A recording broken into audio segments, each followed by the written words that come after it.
Hey, Coach Lee here. Want to talk all things race pace today. This is a longer video, so please watch through it. But I think it's going to be one of the most important ones in terms of the ultra world that I've ever done. When I look at the data from ultra athletes, y'all have a lot of things figured out. You've nailed sleep.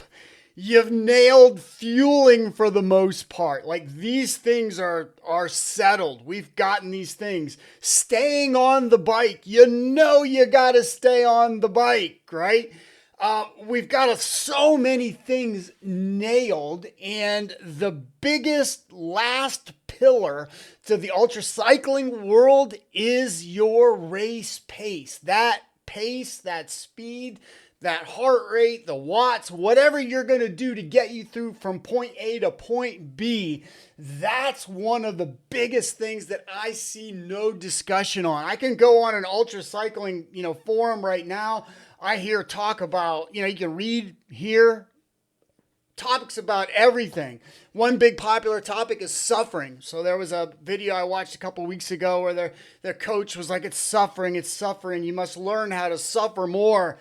And I'm looking at that in horror. I'm like, the heck with that. I don't want my athletes suffering on the bike. I want them prepared. I want them riding within their watts. I want them fueling correctly. I want them hydrating correctly. I want them building into an event correctly so that they don't have to suffer. My whole philosophy as a coach is, no pain, no pain. Yeah, there's a lot of suffering in a 24-hour, 48-hour TT. There is no getting around that. But I don't want you suffering more than you have to. The key to getting more miles on the bike in a ultra TT event, it's not about suffering. It's about planning. It's about having a strategy, and it's about nailing that strategy. So for this video, it's all about race pace. All right. So we want to identify race pace. What is your race pace? Then I'm going to talk about how to build a race pace, the workouts that you should be doing to build race pace. Then how to extend your race pace for your event. Is your event RAM? Is it a 24-hour TT? Is it a 48-hour TT? How do you extend that race pace to make sure that you can do your identified race pace for 24 hours, 48 hours. We want to talk about retesting your race pace. We want to ultimately, as a coach and you as an athlete, we want to raise your race pace. If you average 160 watts for a 24-hour TT, we want you coming back to that event at 170 watts, 175 watts. So how do you retest your race pace? And then we want to talk about nailing race pace in an event, racing. So here is the big problem, right? When I am sitting at a start line of a 24-hour TT, or like an event like Psycho or Calvin's Challenge or Sebring or something like that, and I'm talking to different people about their race paces, and then I go back and look at their data, something like this. The biggest problem is that y'all go out too hard. Right? Plain and simple. When I look at data after data after data, assuming that you hydrated correctly, fueled correctly, you were trained up correctly, almost everybody in the ultra cycling world goes out too hard. And I was talking to some people about this, and there's a great woman who has been following this. Her husband's an ultra racer, and she's been following ultra sports for years. She said it best. She says, no one wants to be last first. Okay, so I can see people that are going out massively too hard. When I look at their data, I can see people going out in these ultra events massively too hard. And as she said it best, no one wants to be last first. So part of just getting your best race, your PRs in miles, is get over your ego, right? That's going to be one of the biggest things. The second big thing that I see with race pace and why people don't have the races that they want is that they have no plan for their race pace. I mean, they have a plan for their fueling. They have a team set up, all this stuff. But I'm talking to them. I'm like, what's your zones? What's your target watts? Things like that. And there's really no sense of a plan. Again, I can go to a 40K TT. I work with a lot of time trialists, anywhere from 10K TTs to 40K TTs. And everybody's got a plan. We've got watts that we're going to nail to hit. We're going to know that course, where to get speed on that course, where to sit up on the course, where to be more aero on the course. Like, we're going to know it all because we have such a dialed in plan. And one of the problems that I find is that, just no plan, no plan. World records. So here's another fascinating problem with Race Pace is that when I download and I look at all these world records, I look at their data. Obviously, it's after the fact, and obviously I can't talk with these people, but almost entirely all the world record data across the board, athletes go out too hard. So you can download the 24-hour velodrome world record. I can look at that and I can see the massive collapse in watts throughout, and I can say, yep, he went out too hard. I can look at the world record outdoor road solo. I can look at that and say, oh wow, there was a massive collapse in watts. Yeah, he went out too hard. Was this just that individual that day on the bike, or is this the pattern of that individual? So I can go back and look at his other data and I can say, oh yeah, he is always going out too hard for his events. The thing is, when you go out too hard in these events, you are not going to PR. Like, I can see this so clearly in 40K TT. 10K TT, 25K TT, whatever. If those athletes go out too hard, they're not going to get their best time on the event. And it's time that we start to treat the 24-hour time trial as a 40K TT. And that's one of the things that the scientific literature has resisted. World records, I can see it. They've all resisted this. But, my philosophy of race pace, my philosophy of getting the most out of athletes to hit their PRs in the healthiest way possible with the least amount of suffering is to nail their race pace, which we will talk all about here right now. So let's look at an example. So this is Calvin's challenge. This is 2024 data. This was an athlete that I was working with.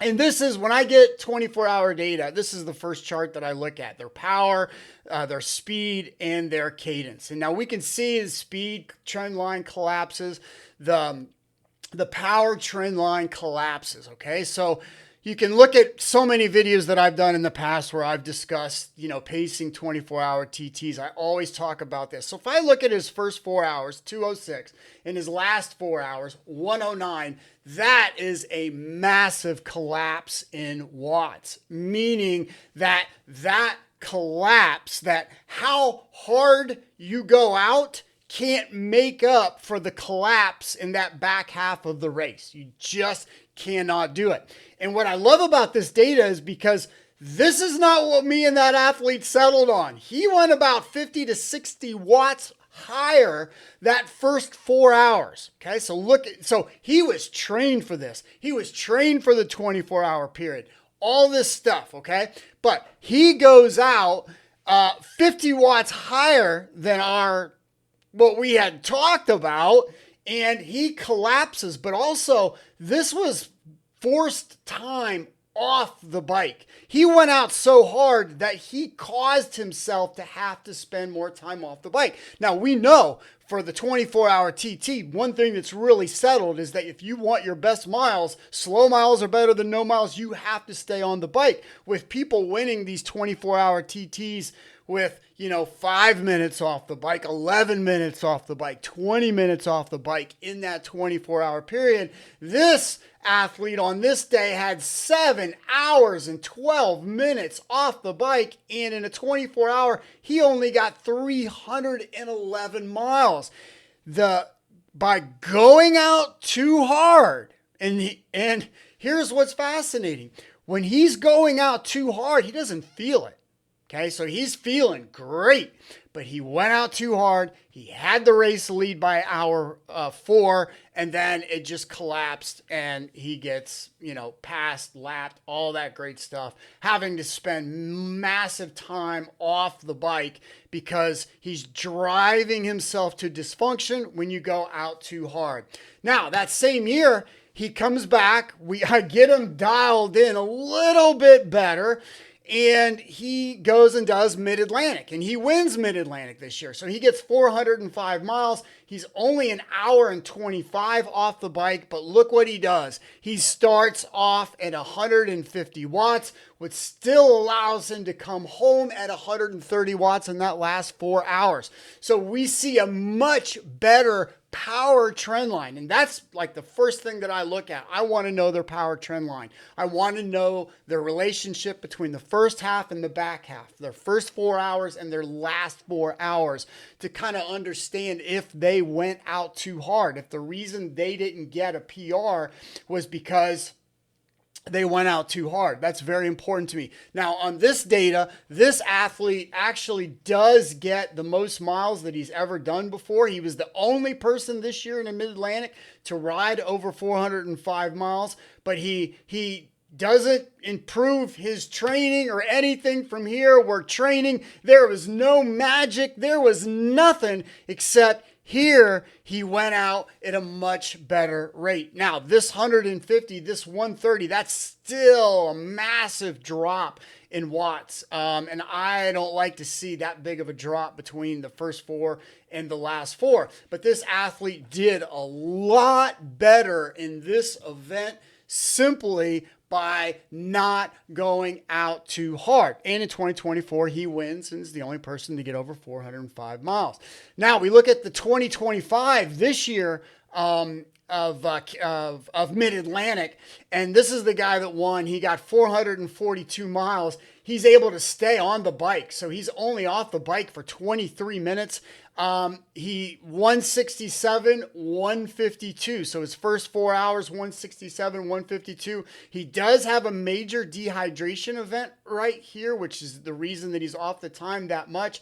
But he comes back, restores, and really shows an amazing effort that he's able to hold 152 watts in those last 4 hours after this major dehydration event is pretty good. Now, looking at this data right now, I was not coaching this athlete at the time. I would say bring that down a little bit. If you're going to go back to Mid-Atlantic, or if you had an event the next month or the following month, let's bring that down to 160. See how you do. Right? It's all about not going out too hard. For me as a coach, and universally, y'all go out too hard. So let's talk about identifying your race pace. How do you know the watts that you want to go out and nail your race pace? So here's how I do it. I identify by 5 key physiological tests. So basically, I model your FTP through 5 key physiological markers. Plus, I always look at past race data. What have you done in the past? The best predictor of race performance is data itself, race data itself. So the best predictor of performance is performance itself. And so I always look at performance. Then I model their physiology in getting that number, the FTP. Now, the FTP is, it's like it or not, that's our measurement for your maximum metabolic steady state. That's the fundamental driver of your 24-hour TT. That's the metric, right? If we want to know your VO2, we do a VO2 test. Your VO2, that's a number, all right? For your maximum oxygen uptake, okay? So if we want to measure your ability to burn energy, that is your FTP. And so, like it or not, that's what it is. That's how I work with athletes. So yeah, I give them 5 tests, and one of them is a 20-minute test. And so here we can see an athlete. Here's his 5-minute test for his VO2, and here's his 20-minute test for his FTP. And I always train my athletes to have a power trend line that looks like this. So negative splits. You're starting off easier, softer, and you're going out harder, faster to finish. That's how you're going to get your best FTP. I have countless examples of this. All right. So his FTP is 275 watts. I know from data and just from how all this works that if we want to get an initial estimate of his race pace, so if he's got to go do an event, then our initial assessment, our initial estimate is going to put his his race pace at 155 watts. All right. So these events, these 24-hour TTs, the zones that they're raced in is largely upper zone 1, lower zone 2. So right on that border between zone 1 and zone 2 is where you're going to do your events. How do you know your individual zone 1 and zone 2? You have to test. You just can't guess. You can't go from something that you got 4 years ago. You got to test. You got to test repeatedly, and that's what I do for my athletes. And so now our goal in Race Pace is to build that FTP, to raise that zone 1, to raise that zone 2, to raise the race pace, okay? So that's how we do it, FTP 275, and this was just from the other day. And then I take roughly about 55% of that for 155 watts for a 24-hour. Now, when I'm working with 12-hour TTs, I might, go to like 62, 63% and see what that is and start working with that as a race pace, something that they can hold start to finish in a 24-hour TT, in a 12-hour TT, right? Not start at 200 watts and drop down to 110 watts, but literally that 155 watts is a great starting place of something that he should be able to hold with proper hydration, nutrition, training. He should be able to hold 155 watts for his 24-hour TT, and that, his 24-hour TT is this athlete's A events for 2026. Now, when it comes to identifying race pace, context is king. And so I use HR to inform. And so I'm not using heart rate to define the race pace wattage, but I use it to inform race pace wattage, and that particularly comes into environmental effects, okay? So if you are training in Arizona at a constant temperature, and then you go to Sebring, and then all of a sudden you have this massive amount of humidity, which raises your heart rate, then you have to use that heart rate to inform race day pacing strategy, okay? So you have to say like, okay, so my heart rate's up 10 watts because I'm in this humidity. I'm not doing well. So then you have to make the decision. Do I lower my race day, my starting pace for the race, right? So that's very important. So HR, I look at for every single workout my athletes do, I look at heart rate. But when it comes to race pace, chase the watts. Watts are king. Rate of perceived exertion. I do not like rate of perceived exertion to identify race pace, because if we see every single race, everybody feels so good. They're just out there flying at RPE of 1 for the first 5 hours, and then all of a sudden their watts start to collapse. They start to collapse. They start to collapse. So RPE, in the sense of an ultra athlete, if you go out 155 watts, and that's just really easy, guess what? By the time you get to hour 23, you're going to be doing everything that you can to hang on to that 155 watts. So you go from an RPE of 1 to 10, and you just cannot guide your use strategy. You cannot use RPE to identify your race pace strategy because you will go out too hard. You have this energy bucket. And this is the key, the crux of the whole thing. You have this energy bucket. And you gotta use it wisely. You gotta budget it wisely. All that energy that you just blew up because you went out too hard, guess what? That doesn't magically reappear hour 15 when you're on the struggle bus. So what I love is to take that bucket of energy and sparingly dole it out so that when you get to that hour 15, 16, 17, and you're in that witch's window, somewhere between 2 a.m. and 4 a.m. and you're collapsing, that black hole is there, you're staring right at it. Guess what? You're going to have more energy to deal with that hole if you don't go out too hard. Environment. Yeah, I just mentioned that. So environment is crucial, like altitude. Like what altitude are you at? That's going to define race pace, right? So if you're doing an event like RAM or Race Across the West, if you're at heat here, you're at altitude here, you have to understand and adjust in race your race pace. So you might have a race pace wattage to start off with, then a race pace wattage that changes in the desert, and then when you go up to altitude, you might have a race pace strategy for that altitude. Now in training, we want to do everything we can to prepare you for those events so that the heat or the altitude have as little effect on watts and heart rate as possible. But there is going to be effect, and you have to get over your ego and just dial that in, okay? Mech, your bike, all that great stuff.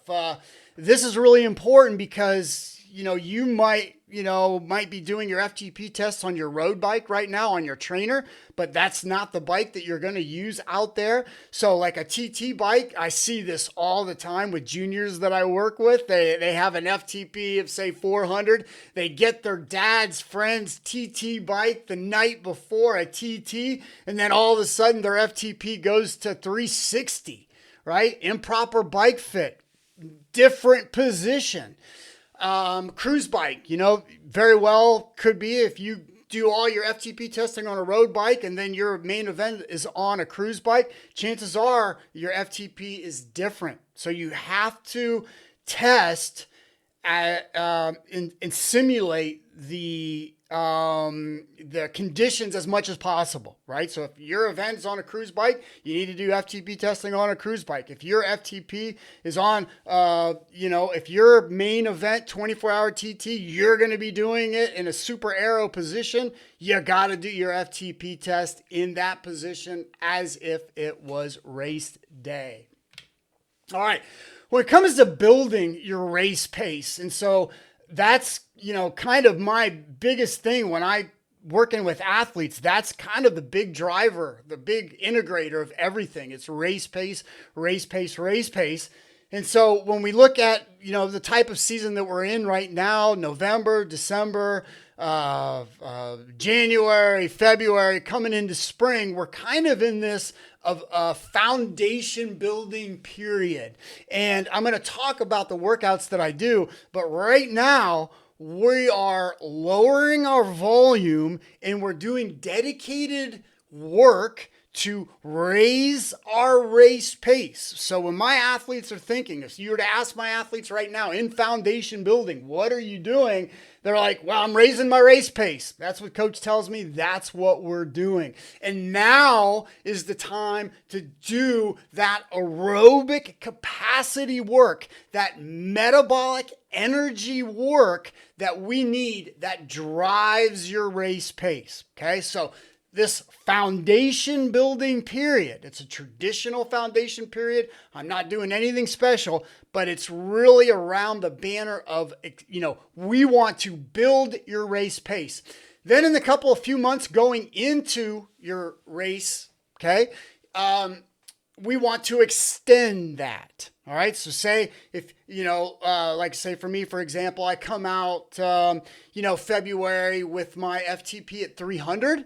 Well, I've raised my zone 1. I've raised my zone 2. But that doesn't mean that I can do it for 24 hours. So we want to work on raising that race pace in the foundation period and then extending it out through the build period in those couple of months leading into your main event. Okay. Now, I do have a big caveat. Now, what we're talking about, this is, most ultra athletes are masters athletes, plain and simple. If we don't have, it's not a very youthful culture. If you love the bike and you're a young junior, and I work with a lot of juniors, they're going to go off a traditional path of doing crit races, small TTs, road races. They're going to go on through that USA cycling pipeline. Okay. So when I'm talking about building somebody in this calendar, this works for 98% of the athletes out there right now. Athletes that are in their masters, they have jobs, they have wives, husbands, children, all this stuff. There are a couple of athletes out there that this would not necessarily apply to. Those athletes that are, kind of doing 20 to 30 hours a week year around. They can have a slightly different build structure. So everything that I'm talking about is largely for the major population of ultra athletes in America today. This is a good way to build your race pace, to make you a stronger ultra athlete. All right, so then we're raising our race pace, then we're extending it. We're working on any possibilities of sleep deprivation. We're making sure that we have all of our fueling dialed, our hydration dialed. We make sure that our teams are dialed in, our tech is dialed in these 2 months right here. And then we go off to our events and we race it. Now here's some typical workouts in my foundation period that I will use. So one of the key banner workouts is the zone 2 progression. I like the progression model of pretty much everything that I do because it teaches the body to process more energy in time. It teaches the mind to deal with more difficulty through time. We want to prepare ourselves as much as possible for the last quarter, the last half of that race. And pretty much all the workouts have some aspect of that built into it. And so zone 2 progression, I just don't do zone 2 work. I have everybody work through harder so that you're always thinking about going harder towards the end. And this is actually really effective. I've built up some ultra athletes pretty quickly using all these workouts actually. Fatigue resistance is another great one where we have someone go in, they do a long zone 2 effort, then they do a bunch of cadence work, which is key to everything that I do. Cadence work, neuromuscular manipulation.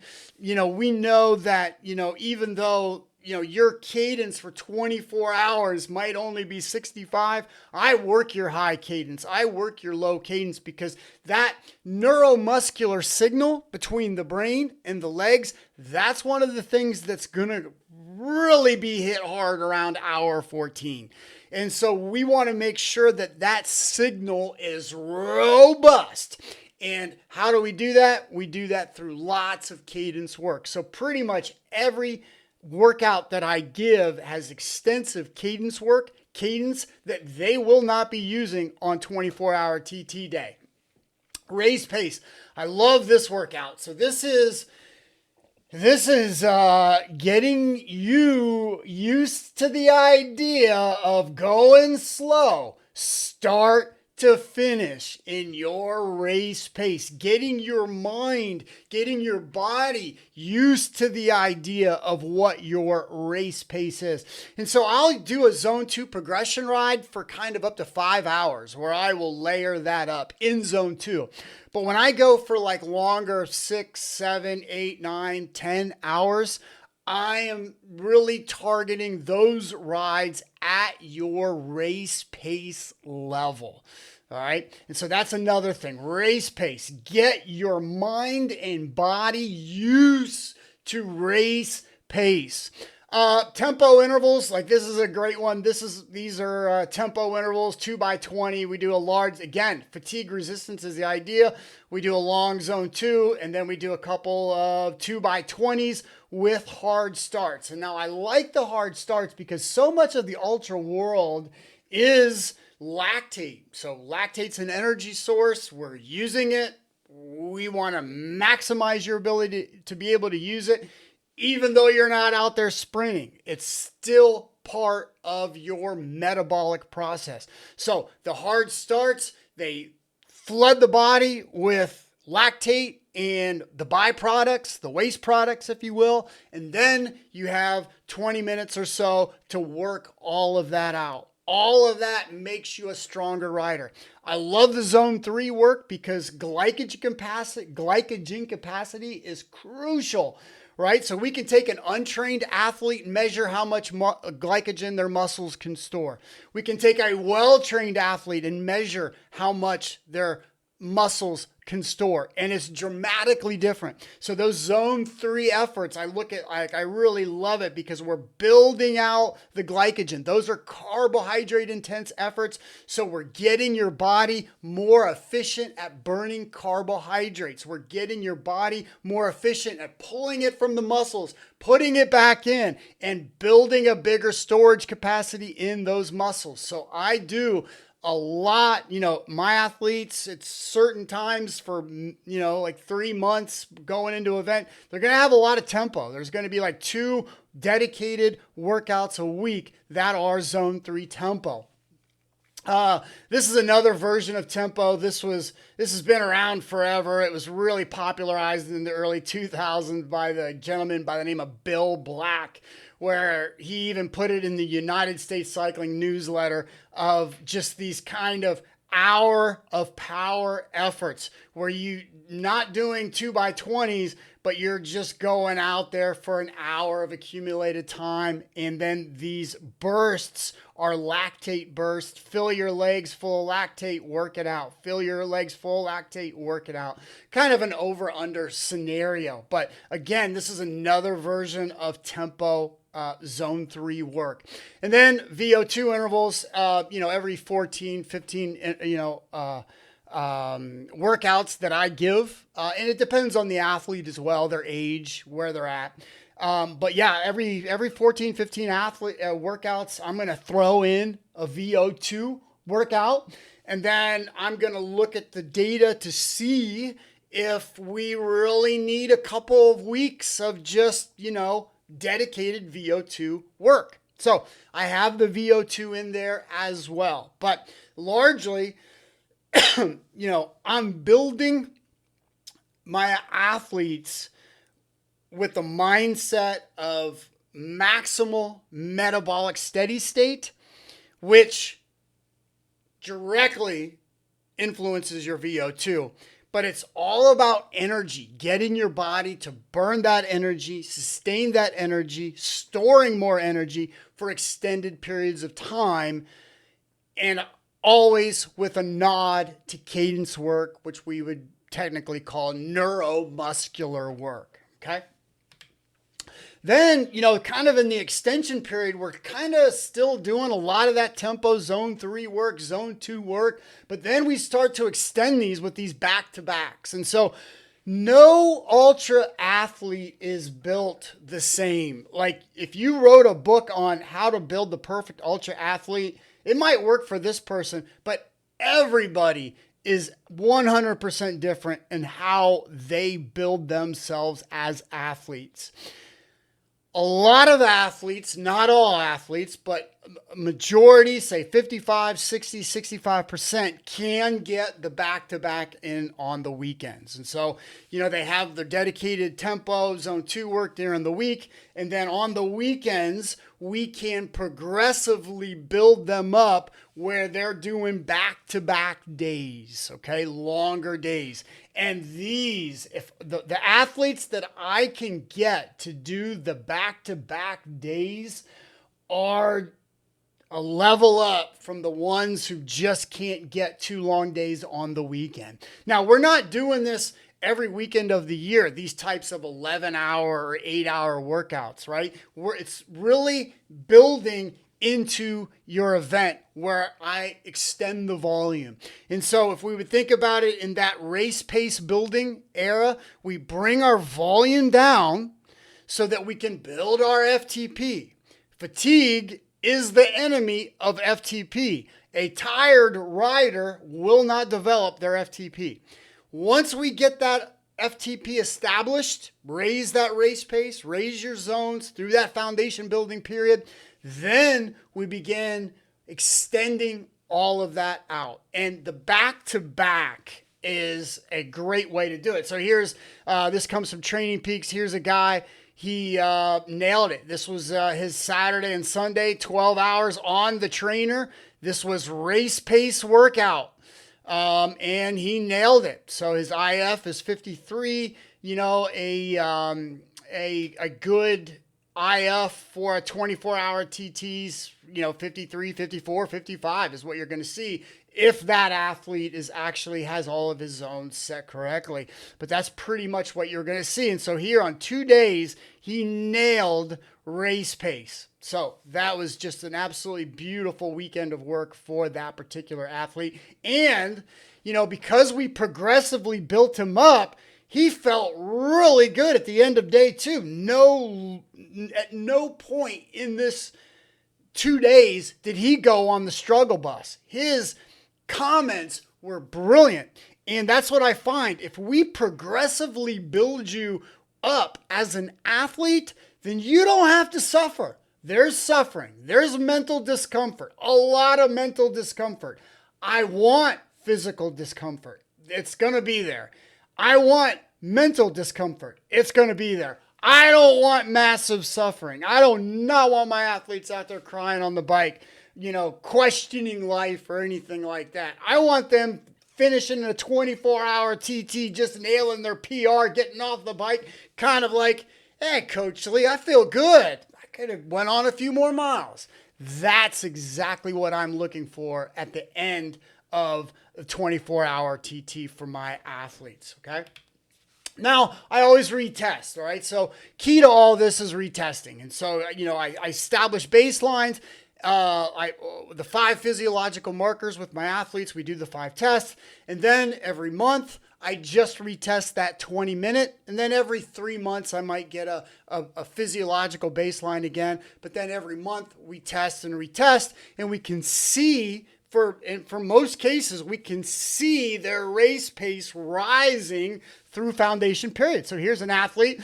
He just retested this week, nailed his negative splits, and boom, he got it, right? So we raised his race pace. And so his race pace last month was such and such a wattage. Now his race pace is 10 watts higher. No, it was 15 watts higher, actually. He had a big boost on this FTP test. So his FTP now is set higher. We raised his zones. We raised his race pace, 15 watts. Now it's going to be our goal to make sure that he can nail that on event day. So retesting, I love to do, but I also love B events to get into the A event, right? So C and B events. And so we try to test, I try to get my athletes to do an event just to make sure everything is settled in, their bike is settled in, dialed in, making sure everything is dialed in, and we really get a good sense of everything through real world experience. And so that is key as well. The B events are really key to the process. And I'll just make a side note that your calendar is, for ultra athletes, is so important. You want to identify your A races, and then you want to identify when you can do the work to see what your real world long-term event data is. And so you want to strategically place that throughout the year. And so the for many of my ultra athletes, their calendars are done for 2026.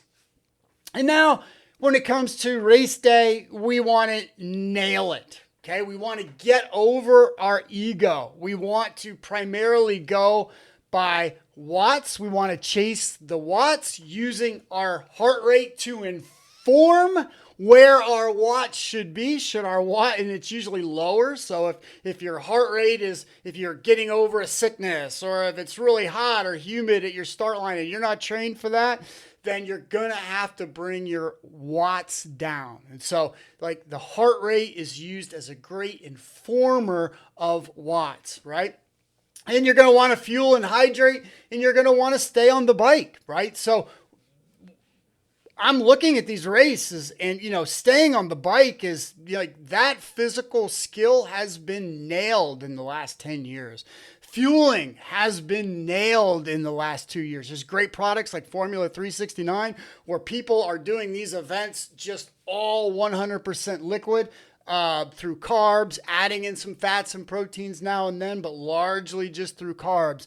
But the problem again, where I see the biggest error in athlete data is, and in discussions that I'm having with people, is dialing in their race pace. And watts is amazing to do that, right? With watts, we can do that. So now let's look at some data. This is from 2025. This is Matthew left hand. This is his Sebring. This is the current American world record for road miles ridden outdoor solo. It's 574 miles now. So he blew up that record. This was an amazing attempt.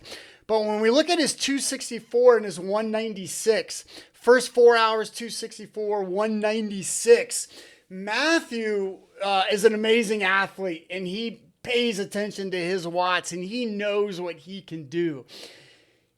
In Arizona, at home, not sick, all this great stuff, he can do 264 watts for 24 hours, plain and simple. But going from Arizona, then going to, Utah, then going to Sebring, really humid, hot, humid. Then he got sick.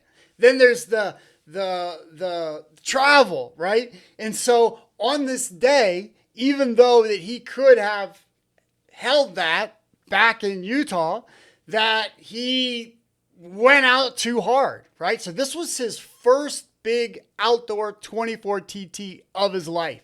And this is why it takes athletes, maybe 2-3 seasons or several of these events to really understand the 24K TT process, is to understand what are environmental factors going to do to me, right? What is travel going to do to me? What is getting sick the week before going to do to me? Well, usually in all cases, it's lower watts, lower your starting watts. So if he would have went out, said like, hey, I'm sick or whatever, if he would have went out at 250, he could have probably he could have gotten real close to 600 miles on this day, because the collapse would not have been so severe. The struggle bus that he felt through here would not have been so severe. But he corrected, and he comes back in a couple months, and he gets the 24-hour TT virtual indoor, like 15 world records on this day.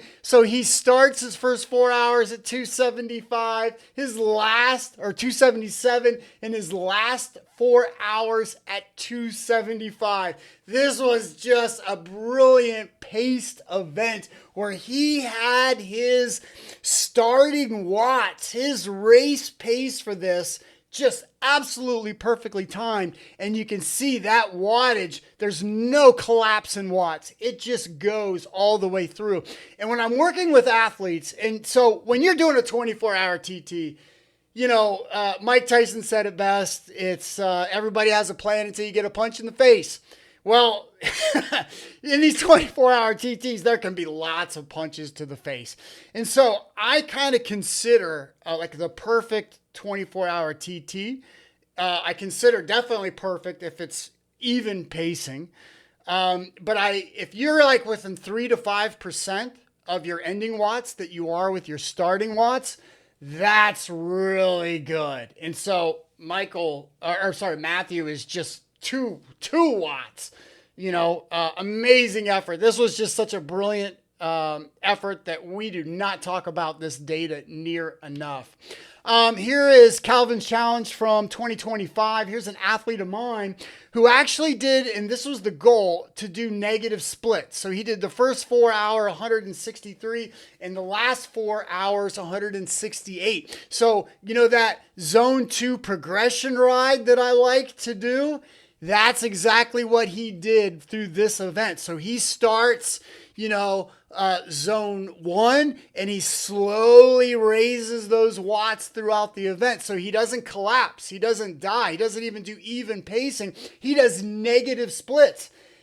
In the 40K TT world, the 5K, 10K, and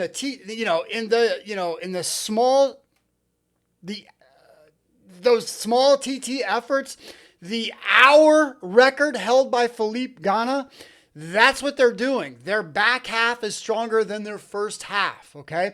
So it goes into, basically how your energy spare, how it works is like the more energy you use, the more fatigue byproducts you build.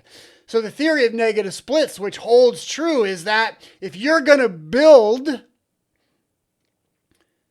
all this fatigue and the waste products associated fatigue, where should you do it? Should you do it at the beginning by going out too hard, or should you do it at the end? Right? My philosophy is put as much fatigue at the end as possible, because then when you go through that finish line, then you can just get off your bike and then there you go, right? But if you build up all these waste products of fatigue at the beginning, then you have to carry them all the way through.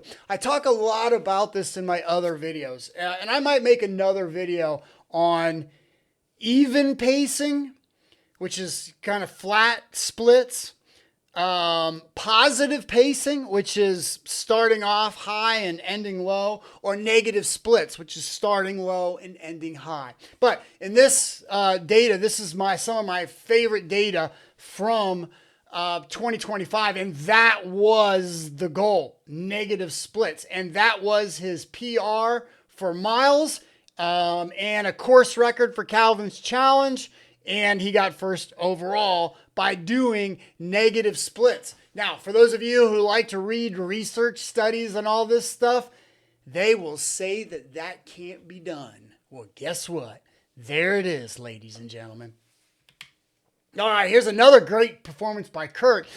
He wins the Psycho 24-hour TT in 2025, hitting a personal record of 461 miles. He's only 23 minutes off the bike, but he starts and his power does fade just a little bit, and he has to spend a little more time on the bike. Now, why is that? Because remember, identifying your race pace, crucial to that is identifying the bike that you're going to use. So a week before this, he basically gets a new TT bike and gets a rough fit and not a very good fit, and then tries to ride this new bike on Psycho. And so he had a problem. So he's one of those guys that he does a 24-hour TT. He's, roughly 15 minutes off the bike, like Calvin's challenge. But he's 23 minutes off the bike. And he did have to spend a little more time off the bike whenever he did stop, simply because the position was very uncomfortable. So he only has a 4-watt collapse. So for me, that's very good. That's still a perfect ride. But why doesn't he do negative splits again is because of his bike and his bike situation. So he does win the 24-hour TT. And again, that was a PR. But again, as a coach looking at this Monday morning, I can see yeah, Kurt, we've got to get you a good bike fit, and we've got to get you some miles on that bike. Because when you get a new bike fit, it could take you 300 to 500 miles just to be able to replicate the watts that you could do on your old bike or your old bike fit, right? And so it takes some miles to get that done. It takes a month sometimes, right? So we want to get that done. So that was Psycho. And that's it, everybody. So that's all the data that I have for today. And so race pace, race pace, race pace. When I look at the data, Everybody is going out too hard. I can look at the world records. Matthew Left-Hand is crushing it out there. Kurt Alterek is crushing it. Other athletes that I work with that are setting PRs who have been doing ultra for years. You know, I have an athlete that, you know, he's been coached for years by other ultra coaches. And he's like, no one's talked about this to me before, about going out too hard. Right? So for me, that's the crux of the matter. We have the sleep. We have the fueling, the hydration. We know you got to stay on the bike. Those things are really settled and trainable. The biggest pillar to your performance in an ultra is that race pace. It's all about choosing the energy level that you're going to dispense throughout that 24-hour TT. Race pace, race pace, race pace. Identify it, build it, test it, nail it. All right, Coach Lee here. For those of you who stayed with that long of a video, you have all my heart. So congratulations, you are one of the few. You want to talk anything about race pace or ultra cycling, send me a note. I'm on the web, all that great stuff. So take care, everybody. Thanks.